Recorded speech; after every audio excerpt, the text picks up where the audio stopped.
안녕하세요. 오늘 처음 뵙게 된 그리고 무료 특강을 진행하게 된 김석기 변호사라고 합니다. 날씨도 춥고 그다음에 오늘 뭐 비도 오고 날씨도 우중충하고 그다음에 평일 저녁이고요. 차도 많이 막힐 텐데 여기 와주셔서 정말 감사드리고요. 일단은 글쎄요. 여기 이제 그 특강을 오시게 된 연유가 제 생각에는 이제 뭐 저희 학원의 홈페이지를 통해서 보러 오셨을 수도 있고 그 다음에 이제 뭐 네이버 카페나 뭐 이런 데서 이제 홍보 글을 보고 오셨을 수도 있을 것 같은데 어쨌든 제 생각에는 그렇습니다. 이제 어쨌든 여기 앞에 남아 있는 저라는 사람이 이제 뭐 변호사니까 좀 아는 게 좀 있겠구나 하는 또 기대 심리도 있을 것 같고 또 변호사니까 많이 바쁜 거 아닌가, 많이 바쁜데 좀 대충 하는 거 아니야? 뭐 이렇게 생각하는 또 걱정 반 이런 마음을 가지고 오셨을 것 같아요. 그래서 일단 그 두 가지 중에서 이제 공부 방법론에 대해서 일단 먼저 말씀드리기 앞서서 그 부분에 대해서 이제 간략하게 그냥 뭐 말씀을 드리면 일단은 제 자랑이 될 수도 있는데 좀 미리 좀 양해 부탁드리겠습니다. 어떤 점이냐면 저는 사실 제가 법 과목이랑 같이 그러니까 법이랑 같이 지내게 된 게 한 20년 돼요, 지금. 20년이고 수험생으로서는 한 10년 정도 법 공부를 했던 것 같습니다. 그런 상황이고 하기 때문에 그냥 법이라는 놈과 그냥 계속 같이 지내는 거예요. 그러다 보니까 아무래도 이제 그 법 과목을 공부함에 있어서 주변 사람들, 그러니까 주변인들도 그렇고 저도 그렇고 같이 겪는 시행착오가 있습니다. 아마 그러니까 법학과 나오셨으면 이제 그런 부분에 대해서 어느 정도 아시고 계실 수도 있는데 그래서 그 시행착오를 최대한 줄이고 그 다음에 대다수의 이제 법에 대해서 이제 종사하는 사람들, 그러니까 법 관련 직업에 이제 종사하는 전문가들이 어떻게 법 공부를 했느냐, 대다수의 사람들이 공부했던 방법을 취하는 게 제일 맞는 것 같아요. 물론 이제 한 명부터, 그러니까 처음부터 끝까지 모든 공부 방법이 같은 사람은 없을 거예요. 물론 이제 개성이 다 다르고, 그 다음에 습관이 다르고, 스타일도 다 다르기 때문에 그렇긴 하지만 일단은 법 공부는 일단 기존에 고등학교 때 공부를 하셨거나 아니면은 뭐 다른 공부를 하셨을 때 그 패턴을 어느 정도는 버리셔야 되는 게 좀 있습니다. 그 패턴, 그러니까 고등학교 때 패턴대로 공부를 하시면 안 되고요, 제 생각에는. 그렇다고 해서 물론 이제 내용을 이제 이해를 하고 공부를 하는 데 있어서는 과거에 이제 공부를 하셨던 것과 비슷하게 공부를 하시면 됩니다. 다만 기존의 패턴을 버려야 된다는 이유는 법 과목의 특성에 따라서 기인하는 것으로 보여요. 일단은 제가 한번 써볼게요. 법 과목이 일단 어떤 특징이 있냐면요. 이게 그냥 법조문이 이렇게 되어 있거든요. 예를 들어서 뭐 32조라고 해보면 32조 하고 여기 제목이 이렇게 있고요. 제목이 이렇게 있고 1 내용이 나오고 2 내용이 나옵니다. 이런 식으로 내용이 구성이 되는데 문제는 여기 먼저 알려드릴게요. 이 조문이고요. 조문의 제목이 나옵니다. 그리고 이거는 동그라미 1은 1항이에요. 1항. 동그라미 2는 2항을 얘기하고 그 다음에 뭐 2항 해놓고 밑에 괄호 1이 나오는 경우가 있거든요. 이렇게. 그거는 괄호가 나오는 경우도 있고 안 나오는 경우도 있고요. 1호, 2호 이렇게 됩니다. 여기까지는 일단은 아실 필요는 없고 일단은 1항, 2항 이렇게 나오는데 자 그냥 한글로 풀어져 있어요. 그냥 한글 문장이에요. 근데 문제는 용어가 익숙하지 않습니다. 첫 번째. 용어가 익숙하지 않아요. 예를 들면 가장 많이 드는 예가 선의의 제3자에게 대항하지 못한다. 뭐 이런 말이 있어요. 선의의 제3자한테 대항하지 못한다. 자, 이게 그냥 한글로 해석을 하면 착한 제3에 있는 그러니까 당사자 이외의 다른 사람한테 항거하지 못한다? 좀 이상해요. 그쵸? 근데 이게 법률 용어로 풀었으면 뭐냐면 선의는 악의의 반대말로 알지 못한다는 거예요. 그리고 제3자는 계약 당사자 이외의 다른 제3의 인물을 얘기를 합니다. 예를 들어서 A랑 B 사이에 매매 계약이 체결됐는데 다른 C가 있다. 그 사람이 이 A와 B 사이의 법률 관계에 개입이 됐다. 이런 경우에 제3자를 얘기를 하거든요. 나중에 그러니까 이제 책을 읽어보시고 기본 강의를 들어보시면 충분히 이해를 할 텐데 어쨌든 이 제3자한테 대항하지 못한다는 주장하지 못한다는 얘기예요. 예. 일단은 통상 쓰이는 우리나라 용어의 예와 매우 다릅니다. 두 번째는 자, 용어가 다르고 그 다음에 이 문장의 의미를 이해하기가 너무 어려워요. 이해가 잘 안 돼요. 어떤 법조문을 딱 읽었을 때 이게 뭔 얘기를 하는지 잘 모르겠어요. 왜냐하면 한 문장이 있어도 거기에 있어서 함축되는 의미가 거의 책으로 쓰면 막 한 10페이지씩 나오고 막 이런 경우도 되게 많습니다. 예를 들면 어떤 한 교수님 교과서에는 보험계약자의 고지의무라는 게 있어요. 예, 보험계약자의 고지의무라는 게 있는데 나중에 이게 되게 중요한 그런 이제 챕터로 배울 겁니다. 근데 그 고지의무를 얘기를 하면서 그 사실 문장 한 문장, 뭐 두 문장 이러거든요. 근데 그 내용을 갖다가 90페이지, 100페이지를 구성을 하고 계세요. 그만큼 풀어서 해설을 해야 되는 그런 과목이에요. 그러다 보니까 이해하기가 매우 어렵습니다. 예, 두 번째는. 그 다음에 세 번째는 자, 이해를 한다고 쳐요. 내용에 대해서 다 이해를 했고 다 숙지를 하고 암기를 했다고 칩시다. 내일 가면 다 까먹어요. 내일 가면 내가 이게 줄을 걷나? 이 내용이 있었던 것 같은데 한 일주일 지나면 왜 줄이 그어져 있지? 한 달 정도 지나가면 이거 뭐지? 내가 공부했던 부분인가? 정말 생소합니다. 그래서 이게 되게 휘발성이 강해요. 법과목의 특징이 이렇습니다. 용어도 이해 안 되고 문장도 이해가 잘 안 되고 그 다음에 잘 까먹어요. 자, 저희들끼리 이제 항상 하는 얘기가 있거든요. 이 휘발성과 관련해서는 자, 밑빠진 독에 물 붓기라고 속담 많이 들어보셨죠? 예, 그 속담처럼 생각을 하시면 돼요. 한 항아리에 독이 있어요. 그 항아리가 있으면 그 항아리를 사람 머리라고 생각을 하시면 됩니다. 밑이 빠졌어요. 그 물이 새어나면서 기억이 다 빠져나가는 거예요. 그 물을 집어넣어도 계속 그 물이 빠져나가잖아요. 그렇죠? 그러면 어떻게 해야 되겠어요? 더 수압을 높여서 더 많은 물을 가득 담아야 되겠죠. 그러면 어느 순간에는 빠져나가는 물보다 채워나가는 물이 많기 때문에 물이 가득 차 있겠죠. 법 공부도 그런 식으로 해야 됩니다. 그런 식으로 하려면 어떻게 해야 되는지 한번 우리가 살펴볼 필요는 있는데 그에 앞서서 자, 요 휘발성 때문에 사실은 간단하게 말씀드리면 뭐 회독수가 나오는 거고요. 막판 정리가 나오는 거예요.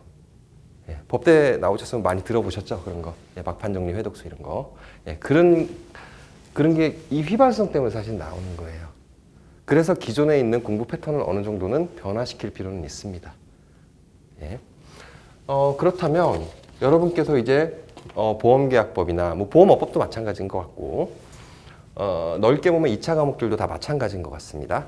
일단은 그 과목들을 이제 공부를 시작하기 앞서서 여러분께서 일단은 제일 먼저 하시는 게 있죠. 기본서죠. 일단 기본서를 먼저 이제 고를 거예요. 그렇죠? 기본서를 고르고 강의가 필요하다고 싶으면 강의를 고를 거고요. 그 다음에 문제를 풀겠죠. 예. 이 세 가지를 일단은 할 텐데 자, 기본서를 한번 볼까요? 왜 기본서 얘기를 하냐면 여기에 사실은 공부 방법이 어느 정도는 다 정해져 있다고 생각을 해서 그래요. 예. 제가 너무 많이 시행착오를 겪었거든요, 사실은.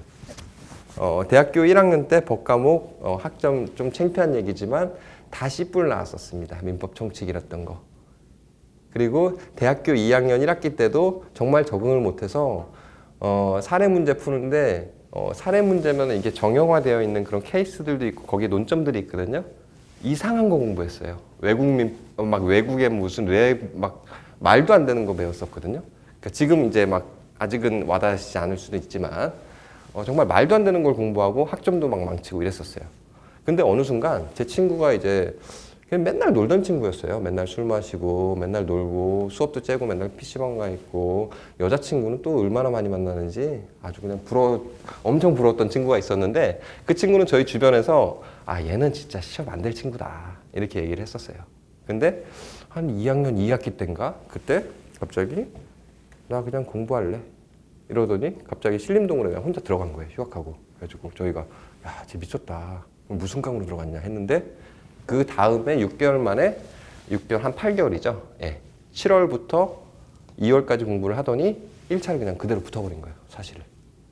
그리고 그 다음에 물론 이제 2차 제시를 떨어졌지만 1차 바로 붙고 3시에 1차를 붙어버렸어요. 그 친구 나이가 23, 24 이거밖에 안 됐어요. 예. 지금 뭐 이제 김현장에 있다가 영국로펌에 들어간 그런 부러운 친구인데 저는 그 친구보다 평상시에 공부를 열심히 했음에도 불구하고 수험 생활을 그 친구가 한 2년 정도 했다면 저는 그거에 한 배 정도 했습니다. 한 5년 이상 했어요. 예. 그 이유가 시행착오 때문에 그랬어요. 기본서를 여러 권을 봤습니다, 저는. 근데 그 친구한테 나중에 물어봤어요. 그 친구가 1차 붙고 나서 제가 그 친구한테 야, 너 어떻게 공부했길래 6개월 만에 1차에 붙어버렸냐? 그 많은 분량을 가지고. 했더니 나는 그냥 한 것만 팠어 이러더라고요. 근데 그거를 한 것만 팠다는 얘기를 제가 1차 시험 붙기 직전에 알았습니다. 예. 자, 기본서는 무조건 여러분께서 선택을 하실 거예요. 시중에 있는 교재들 많죠. 예. 뭐 교수님들 교과서를 비롯해서 이제 뭐 여러 다른 강사님들 책도 있을 것이고 제 책도 이제 12월 말에 나옵니다. 근데 제가 볼 때는 그래요. 그러니까 어떤 책도 그러니까 기존에 이제 강사님들 책을 이제 생각을 해보면 어떤 책도 한 7, 80%는 내용이 거의 다 겹칩니다. 그냥 기출문제라는 게 있어서 겹치는데 나머지 10%, 20%는 내용에 있어서 약간 차이를 둘 수는 있어요. 학설이 더 많은 책, 그 다음에 판례를 더 중요시한 책, 뭐 이런 식으로 약간 바뀔 수가 있습니다. 내용을 더 컴팩트하게 줄여가지고 조금 한 책, 그 다음에 좀 양을 늘린 책, 이렇게 조금 차이가 있고 편집의 차이가 있을 뿐이에요. 여러분께서는 기본 3권을 고르되 여러분께서 가장 보기 좋은 책, 그 다음에 가장 잘 읽히는 책을 선택을 하십시오. 한 권을 선택을 하시고 이거는 시험장까지 끌고 가시는 거예요. 제가 볼 때는 어떤 책도 시험 붙는 데는 별로 지장이 없는 것 같아요. 예. 그렇기 때문에 일단은 이 기본서 한 권 믿고 시험장까지 끝까지 가지고 가시는 겁니다. 딴 책 보지 마세요. 이거는 그러니까 제가 이제 직업병이 좀 있어요. 왜냐하면 단원에서 말씀을 좀 못 드리는 경향이 있는데 요 부분에 한해서는 요 기본서 부분에 한해서는 제가 단원에서 말씀을 드릴 수 있습니다. 무조건 한 권만 가십시오. 예. 절대 여러 권 보지 마십시오. 예를 들어서 교수님 책이 있는 경우도 있을 거예요. 보건법 요즘 교수님 책 많이 나오잖아요. 그렇죠? 예. 제가 예를 들어서 하나 말씀을 드리면 제가 형법 과목 같은 경우는 저는 이제 학원 강사님 책을 봤었거든요. 학원 강사님 책을 봤었는데 교수님 책이 한 3, 4권이 있었어요. 나중에는 그 교수님들 책이 소장용이 되더라고요. 시험 붙을 때쯤 되니까. 학원 강사님 책으로 정리를 했어요. 근데 제 친구는 또 교수님 책으로 정리를 했어요. 그러니까 그 학원 강사님 책이 또 소장용 책이 돼 있더라고요. 근데 과거에 제가 어떤 실수를 했냐면 한 권 책을 다 끝냈으니까 아 좋아 이번에는 다른 책을 한번 볼까? 다른 책 따 보니까 또 새로운 세상이 열리는 거예요. 아 또 다른 내용이 있네? 아 좋아. 그러면 이거 끝냈으니까 또 다른 책을 볼까? 책 3권을 보고 나서 그 3권을 나중에 헌책방에다 갖다 주었습니다. 그냥 안 보려고. 일단 무조건 한 권만 가지고 가십시오.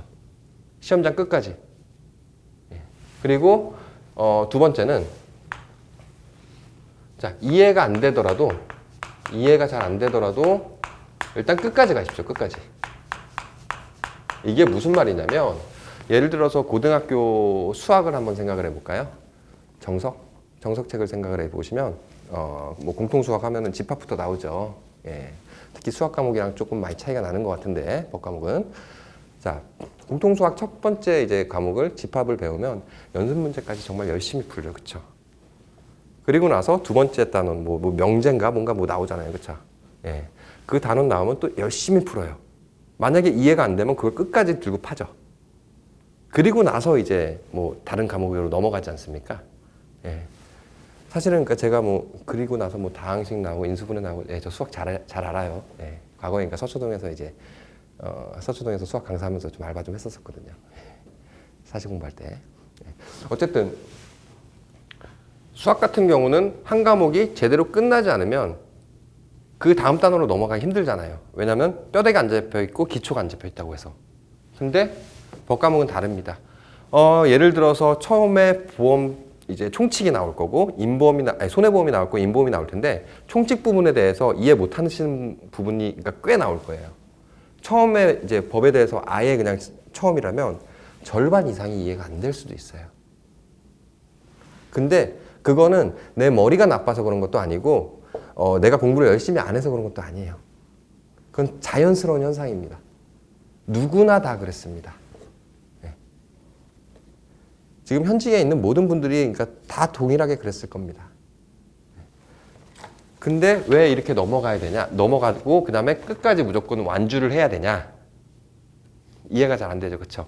일단은 법이 어떻게 구성이 되어 있냐면 대부분 이렇습니다. 총론, 강론 이렇게 구성이 되어 있습니다. 총론은 예를 들어서 보험법으로 좀 생각을 해볼게요. 보험계약법으로 생각해보면 보험과 관련한 전반적인 체계가 나와요.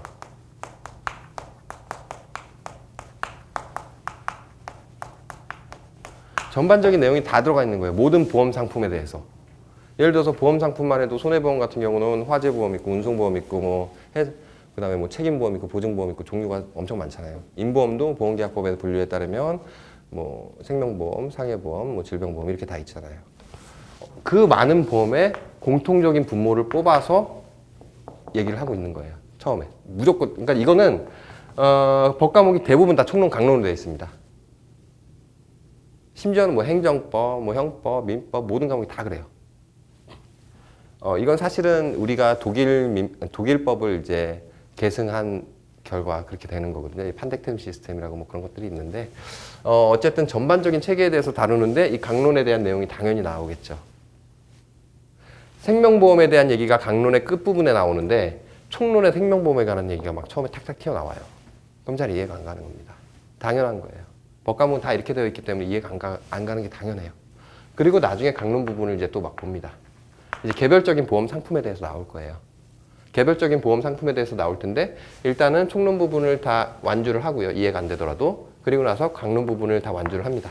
그러면 내 책에는 어느 정도의 이제 글씨가 막 밑줄이 그어져 있고 필요한 부분에 글씨가 써져 있을 거고 또 강사가 얘기하는 뭐 중요하다는 부분이 있으면 그 별표 쳐 있을 거고 기출 문제를 마음에 담고 다시 한번 보면 또 중요한 부분이 보이면 또 그 부분을 이제 표시를 하실 거고요. 그 다음에 판례에 대해서 이제 키워드가 있으면은 또 키워드를 적을 수도 있고 여러 가지 이제 행위를 하면서 책이 만들어질 거예요. 그러면 두 번째 볼 때는 이 총론을 보면 강론 이 부분이 물론 기억이 안 납니다. 기억이 안 나는데 기억이 잘 나진 않지만 강론 부분이 익숙해져요. 그러면 총론에서 1회독 때 이해 못했던 게 2회독 때 자연스럽게 그냥 이해가 되는 부분들이 많이 있습니다. 그리고 2회독 때 이해 못해도 그냥 넘어가시면 돼요. 간단하게 암기하고. 그럼 3회독 때 자연스럽게 이해되는 부분들이 있어요. 이거는 판택템 시스템 때문에 어쩔 수 없는 겁니다. 아직 그러니까 되게 추상적이라서 이해가 잘 안, 그러니까 이게 얘가 뭔 말하는지 좀 그러시긴 하시죠. 일단은 이런 측면이 있기 때문에 이해가 안 가더라도 그냥 간단하게 암기하고 넘어가자. 일단 이런 마인드를 가지십시오. 이거를 가지고 무조건 끝까지 들고 파서 내가 너랑 나랑 내가 누가 이기나 해보자 이러면서 막 몇 날 며칠 이것만 들고 앉아 있으면 그거는 정말 망하는 지름길입니다. 예. 그래서 일단은 무조건 끝까지 가셔야 되고요. 자, 그 다음에 여러 번 읽으셔야 됩니다. 여러 번. 자, 이거 회독수라고도 하죠. 회독수. 예.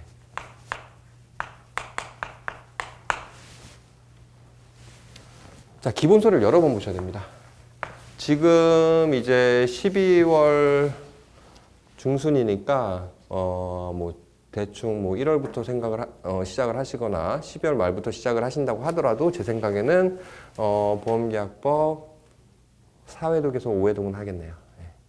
4회독이나 5회독은 할 수 있을 것이고 5회독제 되면 자, 이거 결론부터 말씀드릴게요. 5회독이나 6회독쯤 되시면 시험 전날에 아니면 전전날에 하루에 이만한 책 한 권을 다 보고 정리를 하고 시험장에 들어가실 겁니다. 사람에게는 정말 뛰어난 능력이 있어요. 저도 이거 말도 안 된다고 생각했었거든요. 제 선배들이 얘기했을 때. 근데 제 자신이 그러고 있었습니다. 제가 그렇다고 해서 막 천재적인 스타일도 아니에요. 뭐 책을 보면 막 정말 스캔으로 이렇게 찍히는 사람들이 있어요. 그런 스타일 절대 아니에요. 그런 스타일도 절대 아니고 그냥 평범한 사람입니다. 평범한 사람인데 막판에 이따만한 책을 가지고 하루 이틀 만에 다 읽고 있더라고요. 그게 불가능하다고 생각을 하시겠지만 실제로 가능합니다. 모든 사람들이 다 그래 왔습니다. 그리고 그 사람들이 특별한 능력이 있는 게 아닙니다. 그냥 평범한 사람들이에요.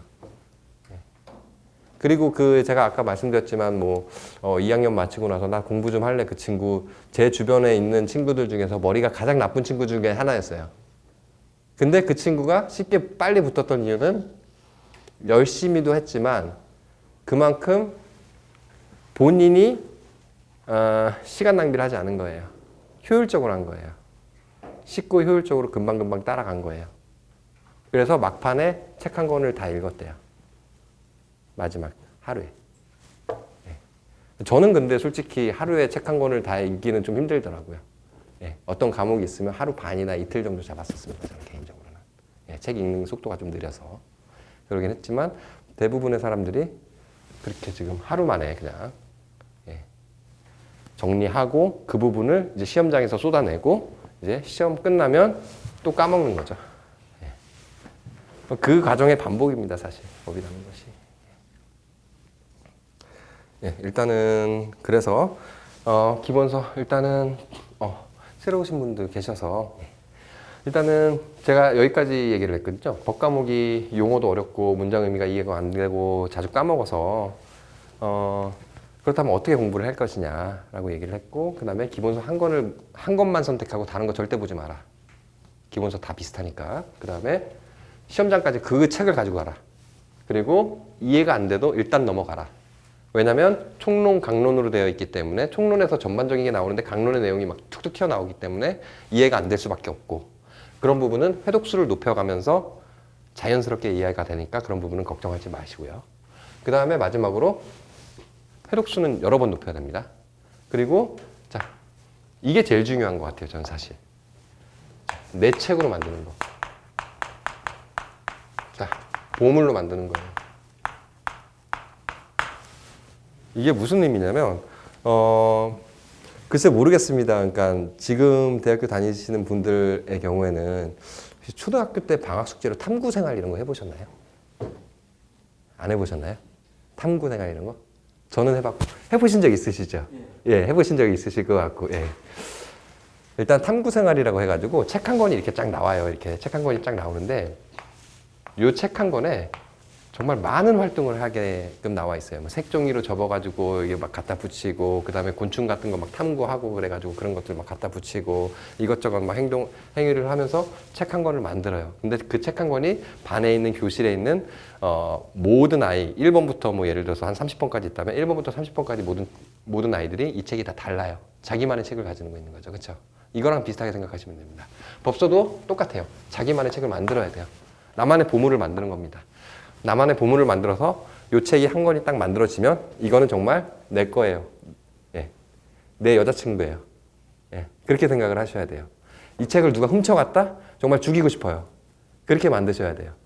실제로 제 친구 한 명이 그러니까 신림동에서는 옛날에 고시 공부할 때 막판에 책 절도가 많았어요. 제 친구 한 명이 피해자였고 정말 그 친구는 진짜 그 도둑놈 잡으면 정말 죽이고 싶다고 막 그랬었어요. 결국 저랑 같이 떨어졌거든요. 그게. 예, 어쨌든 그랬었는데 내 책을 만드셔야 됩니다. 그러니까 나만의 정리책을 만드셔야 돼요. 그리고 그거 하나로 끝내는 거예요. 끝내는 건데 그러면 이거 내 책으로 만드는 건 알겠는데 어떻게 만드는데? 저한테 분명히 그렇게 마음속으로 다들 생각하시고 계실 것 같아요. 생각하시고 계실 것 같은데 여기에 대한 구체적인 내용은 일단은 기본 강의를 통해서 좀 제가 잔소리처럼 좀 말씀을 드리려고 해요. 잔소리처럼 말씀을 드리면서 같이 회독수 높이고 같이 줄을 긋고 같이 필기를 하고 할 겁니다. 할 건데 일단은 개괄적으로만 말씀드리면 제 생각에는 그래요. 그러니까 이게 지금 어찌 됐던 간에 이제 뭐 주말마다 뭐 강의가 있을 수도 있고 인강이 있을 수도 있는데 제 생각에는 보험계약법 1회독하고 2회독하고 3회독, 4회독, 5회독 한 요 정도까지는 충분히 가능할 수 있을 거라고 생각을 하거든요. 모든 분들이. 예를 들어서 1회독 할 때 이걸 한 달 동안 봤다. 그러면 이거는 보름 동안 볼 수 있고요. 이거 일주일 동안 볼 수 있고 3, 4일 동안 볼 수 있고 하루 만에 볼 수 있습니다. 그게 만약에 조금 늦어지면 한 달 반, 뭐 한 3, 4주, 뭐 보름, 뭐 이렇게 좀 늘어지게 할 수도 있긴 한데 어쨌든 간에 시간은 반으로 줄어들어요. 회독수가 높여지면. 근데 처음 할 때는 뭐가 중요한지도 잘 모르잖아요. 그쵸? 뭐가 중요한지도 잘 모르니까 일단은 강의를 들으시면서 중요하다고 체크된 부분에 일단은 밑줄을 긋는 거죠. 샤프로 그어요. 샤프로. 대부분 사람들이 선택하고 있는 방법이라서 제가 말씀을 드리는 거예요. 예, 이 방법대로 취하면 그래도 괜찮은 것 같아요. 예, 무난하게 합격할 수 있는 점수 나올 거예요. 아마 고득점으로 한 85점 이상. 근데 남들이랑 공부 시간은 거의 비슷할 겁니다. 이렇게 하면. 일단은 샤프로 줄을 그어요. 그리고 필요한 부분에 있어서는 필기들도 좀 하시고, 예, 이렇게 해놓고 그 다음에 또 문제들을 풀어보면서 문제랑 또 책 내용이랑 기본서 내용이랑 조금 다른 것 같아. 이런 측면에서 내가 잘 모르겠어 하면 그런 부분들도 좀 적어 넣으실 수도 있고, 예, 그러면서 일단은 양을 어느 정도 만들어 놔요. 그런 상태에서 2회독부터는 이제 볼펜이나 뭐 이제 펜으로 이제, 예, 볼펜 같은 거, 저 같은 경우는 보통 이제 뭐 샤프로 하고 그 다음에 파란색 하이테크 펜으로 이게 쓰거나 뭐 줄을 긋거나 뭐 그랬었는데 일단은 펜으로 이제 잡습니다. 2회독부터는. 1회독 때 필기를 해놓은 부분이 2회독 때 봤을 때는 어처구니 없는 부분들이 좀 나와요. 그런 부분 가감히 지우세요. 이때부터는 양을 줄여야 됩니다. 예, 양을 줄이는 거예요. 근데 다만 이때까지는 양을 늘릴 수도 있겠네요. 예, 펜을 쓰면서 이제 중요하다고 생각됐던 부분 다시 한번 별표 치시고 그 다음에 예를 들어서 연필로 줄이 그어져 있으면 그 위에다가 덧칠해가지고 줄을 긋는 거예요. 그냥. 예. 그러면 연필로 줄을 긋은 부분과 줄을 긋은 부분과 펜으로 줄을 긋은 부분이 어느 정도 다른 부분도 분명히 나올 거고요. 대부분이 같아요. 같을 거예요. 그리고 이제 펜으로 이제 필기도 하고 그 다음에 또 다시 이제 문제를 풀어가면서 틀린 부분이 있으면 또 체크하고 이렇게 하면서 그 틀린 부분에 대해서 다시 기본서로 넘어가서 그 부분에 다시 이제 보충해서 써놓고 무조건 기본서에 있는 내용으로 정리를 하셔야 됩니다. 문제는 그냥 이 문제는요, 물론 이제 시험 문제는 문제로 나오죠. 문제로 나오는데 기본기가 갖춰져 있지 않은 상태에서 그냥 문제만 풀어가지고는 절대로 원하는 점수 안 나옵니다. 시험 조금만 어렵게 나오면 이거 다 틀립니다. 이제 꽈락도 나올 수 있어요. 왜냐하면 공부 양이 깊어야 돼요. 법은 어쩔 수가 없어요. 전반적인 체계를 좀 이해를 하고 그 과정을 좀 정리가 되어 있어야 돼요. 근데 문제만 풀고 법조문만 익히는 상태에서는 지문밖에 생각이 안 납니다. 그러면 실제 시험장 가면 지문이 옛날 기출문제 지문이 그대로 나오는 경우가 거의 없거든요. 그러면 새로운 지문을 딱 보고 이게 문제에서 나오긴 나왔던 지문인 것 같은데 이게 비슷한가? 맞나? 이쪽으로 되면 이렇게 되나? 저쪽으로 되면 저렇게 되나? 막 헷갈려요. 그럴 수밖에 없어요. 제가 실제로 그런 경험을 해봤었습니다. 그러니까 시간이 없어가지고 막판에 그냥 OX집으로 정리를 하고 그냥 시험장 가버렸었어요. 그랬더니 그렇게 하고 그때 사법시험 1차인데 부끄럽지만 50점 나왔습니다. 네. 그래서 어찌됐든 간에 그렇기 때문에 기본서를 가지고 정리를 하셔야 안정적인 점수가 나올 수 있고요. 그 다음에 두 번째 이제 요일을 다시 넘어가면 펜으로 다시 정리를 하고 이때는 좀 문제를 좀 풀어보셔야 돼요. 제 생각에는. 문제를 푸시는 거는 내가 이 기본서를 제대로 이해를 하고 있는지 여부를 확인하는 과정입니다. 확인하고 그 다음에 내가 실력이 좋은가 체크를 해보는 과정이에요. 그러면서 문제 유형들이 특히 기출문제 같은 경우는 정형적으로 나오는 패턴들이 있습니다. 그 패턴들이 중요한 거겠죠, 당연히. 시험 문제 많이 나오는 지문이 중요한 거겠죠. 그 패턴들이 있으면 그 패턴들은 다시 기본서로 돌아가서 내가 적을 게 있으면 보충해서 적어 넣는 거예요. 그렇게 해서 책 한 권을 만들어요. 그 다음에 세 번째부터는 정말 중요한 부분을 저는 그렇게 했습니다. 이거는 여러분들 선택사항인 것 같아요. 저는 그 막 형광펜이라고 하나요? 그 이제 문장 있으면 다 이렇게 다 그어지는 거? 네, 밝은 형광펜을 썼어요, 저는. 형광펜을 사용하되 정말 중요한 키워드 위주로 작성을 했어요. 키워드 위주로 형광펜에다가 줄을 긋었어요. 예를 들어서 어떤 조문이 있는데 이게 어떤 조문에서 가장 중요하다고 생각되는 부분이 있으면 형광펜으로.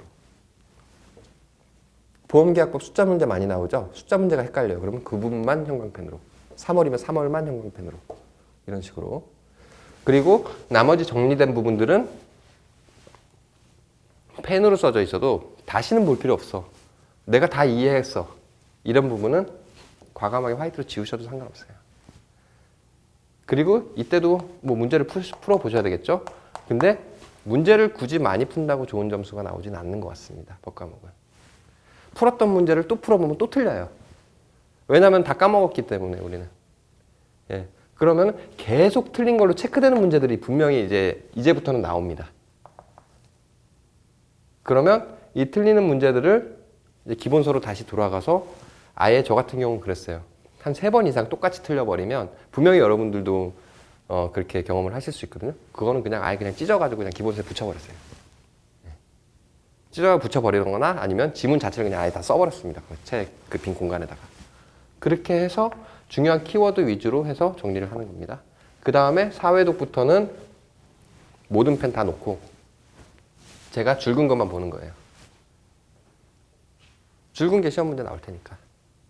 줄근 것만 보는 거예요. 오해 독재는 이때는 더 줄근 것만 보는 거예요. 형광펜 위주로 해가지고 제목 보고 형광펜에 있는 거 보고 그 다음에 주변 내용 보고 이렇게 해가지고 하루에 끝내는 거예요. 지금은 그러니까 좀 이게 와닿지는 않으시겠지만 실제로 공부를 해보고 그 다음에 회독수를 높여가면 자연스럽게 그렇게 하고 있는 내 자신을 발견하실 거고요. 그 다음에 시험 예를 들어서 한 일주일 정도 남으면 이렇게 만들어진 책은 정말 나만의 보물이 되어 있을 겁니다. 근데 보험계약법이 그렇죠. 손해사정사의 경우에는 어떻게 보면 되게 가장 기초가 되는 법률인 것 같아요.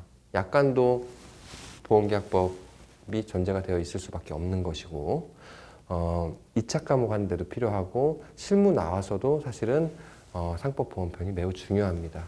저도 그러니까 보험회사 뭐 자문들을 하다 보면 실제로 문의를 하는 게 그냥 상법에 있는 내용에 대한 판례인데 그거를 몰라서 물어보는 것들도 꽤 많아요. 의외로. 가장 기본이 되는 부분인데. 그러니까 그분들도 이 상법보험편을 열심히 공부하신 분이에요. 근데 까먹거나 아니면 과거에 보험법에 대해서 열심히 하지 않았거나 이런 분들인 거예요. 그래서 그런 질의를, 그런 기본적인 질의가 의외로 많았습니다. 하나의 예로 들면, 저랑 이제 동고동락하던 이제 같이 시험을 저보다 조금 먼저 붙었던 변호사가 있는데 그 친구가 어떤 걸 하나를 물어보는 거예요. 이따가 이제 다음 시간에 판례로 이제 판례를 좀 설명을 드리면서 이제 비슷한 부분에 대해서 말씀을 드릴 텐데, 보험금을 보험금을 부정하게 취득할 목적으로 보험계약을 체결한 경우는 민법 103조 위반으로서 무효다. 이게 판례 태도거든요. 근데 그거는 이제 나중에 말씀드릴게요. 지금 모르셔도 상관없습니다. 그 부분은 당연한 거예요. 그리고 기본이에요. 근데 그걸 저한테 물어보더라고요. 변호사 한 100명 정도 있는 로펌에 있는 친구가. 다 까먹은 거죠. 제대로 공부 안 한 거죠. 그러니까 기초가 없는 거죠. 실제로 그런 경우도 있었습니다. 그래서 일단은 그런 측면에서도 필요한 것 같아요. 여러분께서 이제 나중에 실제로 이제 실무를 진행을 하실 때 가장 기본이 되는 부분이기 때문에 이 기본이 되는 부분을 가장 소중하게 여겨야 되겠죠. 그렇죠? 가장 기본 보험계약법인 것 같아요. 민법도 조금 아시면 더 좋고 그런 것 같습니다. 그리고 2차 공부할 때도 필요하니까 이왕 하는 김에 좀 제대로 해보자 이런 생각을 좀 가지시는 것도 나중을 위해서 또 좋은 것 같습니다. 일단은 그래서 내 책으로 만드는 그 과정이 되게 중요합니다. 그리고 강의는 뭐 시중에 뭐 무료 샘플 강의들 많죠? 무료 샘플 강의들 중에서 이제 가장 이제 잘 들린다, 가장 괜찮은 것 같다 그런 강의 하나 선택하시면 됩니다. 제 생각에는 그래요. 이 강의와 기본서는 달라도 상관없는 것 같아요. 같으면 제일 좋겠죠. 같으면 제일 좋겠지만 저는 달라도 상관없는 것 같습니다. 일단은 그렇고요. 그 다음에 문제는 내 실력 확인을 위해서 푸는 용도로 사용을 하시고, 그 다음에 계속 반복해서 틀리는 게 있으면 그거는 기본서 안의 내용으로 껴 넣으실 용도로만 사용을 하시는 겁니다. 절대로 문제풀이로 정리를 하지 마십시오. 예. 기본서로 정리를 하십시오. 이거는 제가 단언컨대 기본서로 같은 시간을 기본서로 정리를 한 사람이랑 문제풀이로 정리를 한 사람이랑은 기본서로 정리를 한 사람이 제 생각에는 2배 이상, 아니 2배는 좀 심했고 몇십 점 이상 더 좋은 점수를 받을 겁니다. 20, 30점 이상은 좋은 점수 받을 거예요. 실제로. 그리고 그 다음에 회독수를 높이되 막판 정리가 제일 중요해요.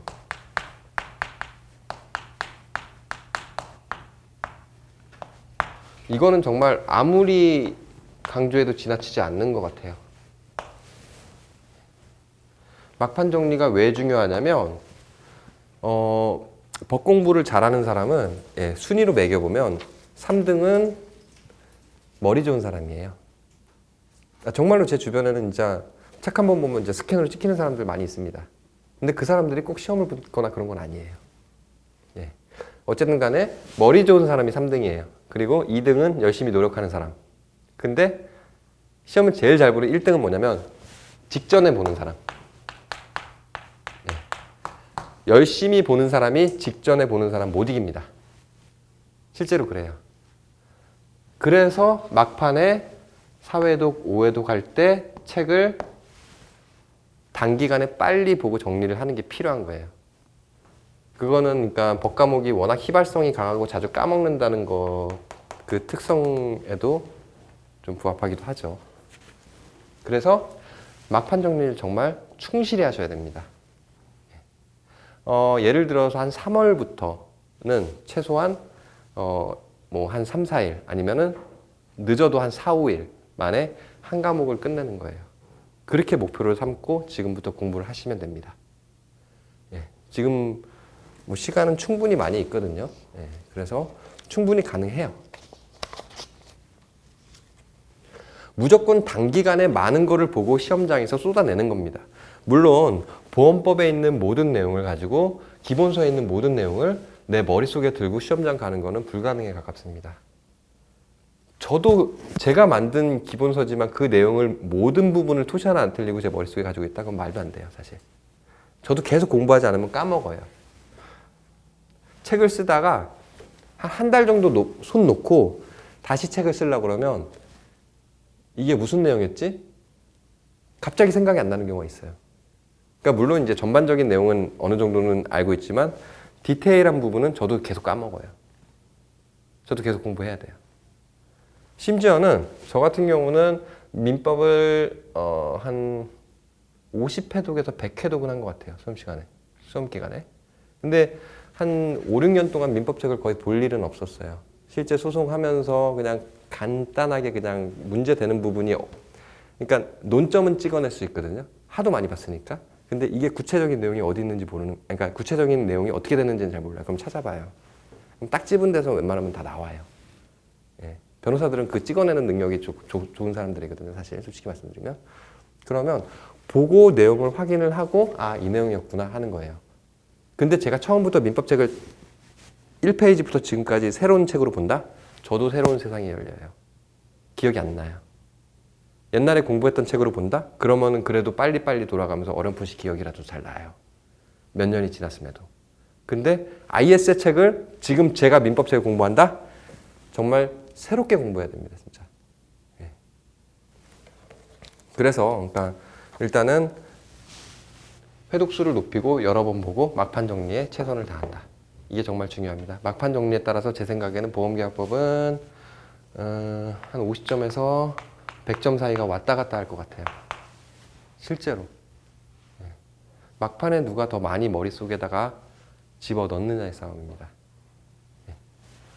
이거를 좀 염두에 두시면 아무래도 염두에 두시고 1회독부터 시작을 하시면 그래도 시행착오를 많이 줄이실 수는 있을 것 같아요.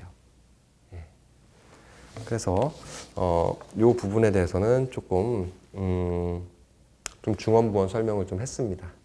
왜냐하면 제가 시행착오를 많이 겪었는데 저 같은 시행착오는 절대 겪지 않으셨으면 좋겠다는 그런 생각에 그래서 좀 말씀을 드렸고요. 그 다음에 이제 한번 그러면 보험계약법의 한번 출제 기준을 한번 살펴보겠습니다. 아까 법조문에 대해서 아주 간략하게만 말씀을 드렸는데 시험 출제 기준은 아주 단순합니다.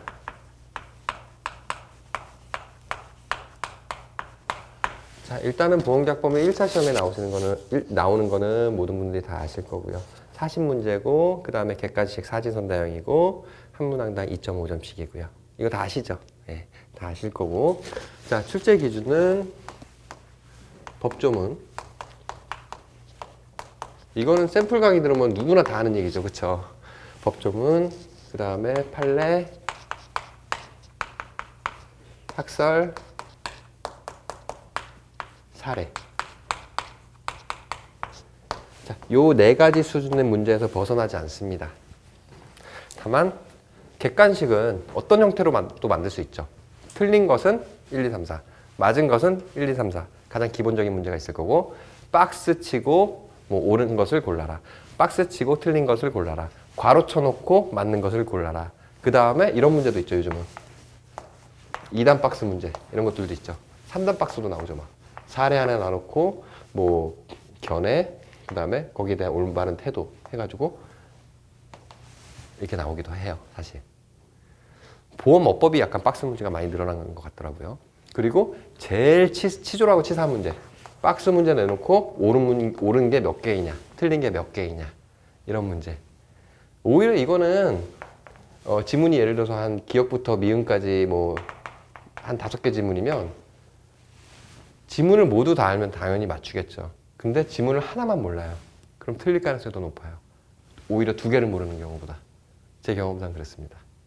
네, 그렇고 그 다음에 이제 문제 푸는 스킬도 사실 있어요. 객관식 잘 푸는 친구들 같은 경우는 이제 문제 푸는 스킬이 있는데 그런 거는 나중에 이제 강의를 하면서 이제 차츰차츰 제 강의 들으시면 차츰차츰 알게 되실 거고 그 다음에 법조문. 자, 외우지 마십시오. 절대로. 절대로 외우지 마십시오. 어릴 때 동시 같은 거 많이 외우죠. 그렇죠? 초등학교 때 막 이게 동시 외워가지고 막 학교 이게 교단 앞에 선생님 앞에서 이제 교단 앞에서 이제 막 낭독도 하고 발표도 하고 막 그러지 않습니까? 근데 지금 동시 외우라 그러면 외울 수 있으십니까? 전 못 외워요. 조문 딸딸딸 외우지 마세요. 절대로. 저는 지금까지 20년 동안 법이랑 같이 지내면서 법조문을 그대로 문장 그대로 외운 적 한 번도 없어요. 그래도 살아가는데 아무런 지장 없었고 일하는데 아무런 지장 없었고 시험 붙는데 아무런 지장 없었습니다. 다만 외워야 될 부분이 그러니까 이거를 외워야 되는 게 아니라 키포인트가 뭔지를 잡아야 돼요.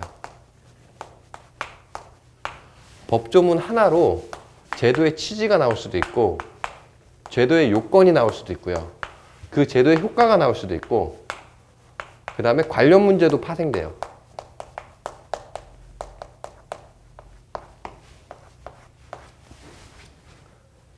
그리고 법조문이 가장 기초죠. 그렇죠? 문장 하나에 엄청나게 함축된 의미가 많아요. 그렇기 때문에 이 부분을 외운다고 하더라도 그 함축된 의미를 절대로 알 수가 없어요. 그래서 외우지 말라는 겁니다. 예를 들면 이건 하도 많이 봐서 그러니까 외운 건데 사람을 살해한 자는 5년 이상의 징역에 처한다. 자, 여기서 사람을 살해한 자는 5년 이상의 징역에 처한데 그래서 그 관련된 문제 절대 맞출 수 없어요. 여기서 사람의 의미가 뭐냐? 살해의 의미가 뭐냐? 사람을 살해한 게 어떤 의미냐? 여기서 고의는 어떻게 되냐? 이런 부분 파생되는 문제들을 이해하고 그 다음에 그런 부분에 대해서 잘 익히고 정리를 해야 그 조문에 대한 문제를 맞출 수 있는 거예요. 그래서 일단은 법조문 절대 외우지 마십시오. 진짜 그러니까 제가 단언합니다. 법조문 이거 외워봤자 아무런 쓸모 없는 것 같아요. 그래서 법조문 절대 외우지 마시고 자, 판례와 학설은 법조문을 해설한 겁니다. 특별한 게 아니에요. 법조문을 해설한 거고요. 이 판례는 뭐냐면 판결의 예예요. 한자가 이렇게 되거든요. 판단하는 거, 그 다음에 예시. 판단하는 예, 판결문의 예예요. 판사들이 판단하죠. 그쵸? 어떤 뭐 사건이 있으면 판사들이 판단하지 않습니까? 얼마 전에 그러니까 중요한 판례가 하나 나왔는데 태아 상해보험의 경우에 태아도 피보험자로 인정되느냐, 인정되지 않느냐 판례가 나왔죠. 대법원 판례가. 예, 그게 그러니까 아마 글쎄요 모르겠습니다. 내년에 저는 지문 하나로는 출제될 수 있을 것 같다는 생각이 좀 들긴 하지만 워낙 그러니까 보험업계에서는 이제 나름 이슈가 됐던 그런 사건이었었거든요. 그런 식으로 판사들이 판결을 해요. 판결을 하는데 이 법조문을 어떻게 그러니까 어떻게 해석하고 실제 사안에서 적용하느냐. 요거를 다룬 게 판례예요. 별거 없어요, 사실. 판례라는 게. 그냥 판례 하면서 이게 어렵다, 뭐 어쩌고저쩌고 하는데 법조문을 그냥 갖다가 해설해 놓은 거예요. 다만 불친절하죠. 왜냐하면 실제 사안에서는 법이 막 왔다리 갔다리 막 적용이 되니까 막 A라는 법이 적용됐다, B라는 법이 적용됐다, C라는 법이 적용됐다가 막 그 조문도 막 다양하게 적용이 되니까 불친절해서 어려워 보이는 거고, 그 다음에 대법원 판례 특징은 문장이 엄청 길어요. 어떤 거는 A4 그 워드로 해가지고 컴퓨터로 했을 때 한 페이지가 다 한 문장이에요. 그러니까 이게 읽다 보면 막 숨이 차요. 그래서 힘들어 보이는 거예요. 문장이 긴 거는 끊으세요. 그냥 이렇게 끊어서 읽으세요. 어쨌든 판례는 법조문에 대한 해설이다. 근데 판사들이 판결문을 통해서 해설해 놓은 거고, 그게 우리 시험 범위는 대법원 공보 판례만 나옵니다. 자, 지방법원 판례, 고등법원 판례 이딴 거 다 필요 없습니다. 그리고 대법원 판례 중에서도 간행된 판례만 나와요. 공보 불개재 판례라는 게 있거든요. 그러니까 뭐 공보판사 아시죠? 그 이제 막 대법원에서 막 이렇게 뭐 어떤 판결이 나왔다, 뭐 지방법원도 마찬가지고 그러면서 막 판사가 인터뷰하고 이런 것들 뉴스에서 기사에서 보셨는지 모르겠습니다. 그러면서 대법원에서 공보 판례, 그러니까 이거는 공적으로 법원 나름대로 보도한다는 거예요. 예, 보도자를 뿌리고 뭐 어쨌든 알린다는 거예요. 알릴 보거든요. 이게 공적으로 알린다는 거예요. 대법원에서 알리는 공보 판례만 실제로 시험범위입니다. 예, 그게 보름에 한 번씩 대법원 공보 판례가 쫙 뜨거든요. 쫙 뜨는데 제가 할 거는 그 공보 판례 중에서 보험과 관련되는 판례를 보고 그 다음에 이슈가 됐던 판례가 뭐가 있는지, 중요한 게 뭐가 있는지 이거를 골라내는 게 저희가 하는 역할이겠죠. 어쨌든 대법원 공보 판례가 시험 범위고, 그 다음에 시험 범위는 건국일에 시험 한 달 전까지 판례입니다. 예, 혹자는 뭐 한 12월 정도 판례까지만 보면 되지 않냐, 내년 시험에 이렇게 얘기할 수도 있지만 실제로 법대 교수님들 기준으로 하면 시험 한 달 전까지 판례입니다. 일단은 그래서 건국일에 시험 한 달 전까지 판례인데 이 많은 판례를 어떻게 봐요? 수만 개일 겁니다. 수만 개. 저도 다 몰라요, 이거. 예, 지방법원 판례는 뭐 한 10배, 20배, 뭐 한 100배 막 이렇게 될 거예요. 저도 잘 몰라요. 그렇긴 하지만 시험에 나오는 판례들은 정해져 있습니다. 예. 교수님들 책들을 분석을 하다 보면 공통적으로 공통 분모로 딱딱딱 찍히는 판례들이 있어요. 제가 그러니까 이번에 책을 만들면서 교수님들 책을 한 10개 정도는 가지고 판례를 분석하고 취합을 했던 것 같아요. 근데 공통 분모로 찍히는 판례들이 얼마 안 돼요. 생각보다. 그리고 기출문제 나왔던 판례들 합쳐봐도 생각보다 얼마 안 됩니다. 그러면 여기에다가 최신 3개년 판례만 추가해가지고 익히면 판례 공부 끝이에요. 그 판례 개수는 제 생각에는 그렇게 많지 않을 것 같아요. 절대로 뭐 500개 안 넘어갈 것 같아요. 한 200, 300개. 근데 그걸 더 어떻게 외워요? 그냥 이게 법조문 해설하다 보면 판례가 그냥 튀어나오고 당연한 법리예요, 그냥. 그런 식으로 그냥 넘어가는 거지 판례를 가지고 따로 공부하거나 이럴 필요는 없습니다. 중요 판례 같은 경우는 사실관계도 알아야 되겠죠. 근데 그 사실관계도 아주 개괄적으로만 알면 돼요. 판결 요지를 키포인트 잡아가지고 알고 그 다음에 문장, 그러니까 이렇게 생각하시면 돼요. 토익 볼 때 아니면은 영어 독해 문제 풀 때 모든 지문을 다 보고 이게 정답을 맞히지 않지 않습니까? 중요한 지문만 보잖아요. 그 스킬이잖아요. 판례도 마찬가지예요. 그렇게 생각하시면 되고, 학설은 이제 법조문의 어떤 이슈에 대해서, 그러니까 법조문의 뭐 용어라든지 어떤 효과라든지 이런 부분에 대해서 본인들이 견해를 낸 거예요. 이게 배우락 말씀설이거든요. 예. 교수님들의 각각의 견해예요. 실제 사안과는 관계없이 교수님들이 생각하시는 견해예요. 그래서 만약에 대다수의 교수님들이 취하고 있는 견해다 그러면 통설이라고 하는 거고, 그 다음에 많은 교수님들이 취하고 계시다 다수설, 그 다음에 적은 교수님들이 취하고 있는 견해다 소수설이래요. 근데 사실 제 생각에는 학설은 출제 비중이 그렇게 높지 않습니다. 이거는 높지 않아요. 제가 볼 때는. 이거는 정답 시비 문제가 걸릴 가능성이 많아요. 학설은 사실. 예. 과거에 그러니까 이런 때가 있었어요. 사실 학설 문제가 많이 지양이 됐던 이유가 특히 민법이라든지 뭐 이렇게 민사법 분야 같은 경우 상법도 마찬가지고요. 학설 문제가 그러니까 많이 지양이 됐던 이유가 지향 아니에요, 지양이에요. 그 이유가 정답 시비가 한번 걸렸어요. 행정소송이 일어났어요. 근데 수험생들이 승소했어요. 그래가지고 다 정답으로 처리해줬더니 3년, 5년 지나고 나서 그 사람들이 합격자로 돼가지고 2차 공부를 하고 있었어요. 그리고 2차 문제에 대해서 시비가 걸려가지고 그 사람들이 다 붙어가지고 갑자기 나이 지긋한 아저씨들이 연수원에 가 있고 사법연수원에 가 있고 이런 경험이 있어요. 교수님들 그런 부분에 대해서 되게 민감하세요. 그래서 학설 문제는 최대한 안 내려고 하세요. 다만 어떤 교수님이 어떤 학설을 취하는데 그 학설과 부합되는 판례가 있다. 아니면 이거는 진짜 말도 안 되는 판례야 이러면서 막 판례를 막 비판했다. 그러면 그런 거는 시험 문제 잘 나오죠. 예. 그런 부분은 제가 찍어드릴 겁니다. 그리고 사례는 법조문을 이용하고 판례를 이용해서 구체적인 사안에서 어떻게 이거를 문제를 해결할 것이냐, 뭐 보험금 금액이 얼마냐, 뭐 이런 것들, 그런 것들이 이제 간단한 사례로 나옵니다.